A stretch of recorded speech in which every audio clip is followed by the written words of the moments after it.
What's coming up today? The world's best salad, Dako, with a tomato and feta cheese topping.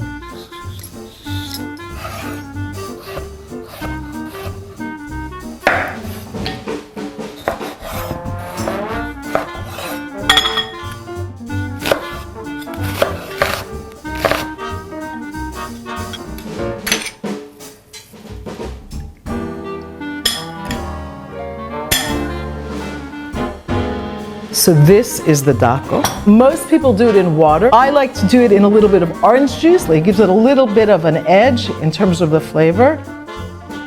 And then you basically build your salad. And this is basically a meal. And this Dakos Salad has been voted the world's best salad. And voila, it's a big bite.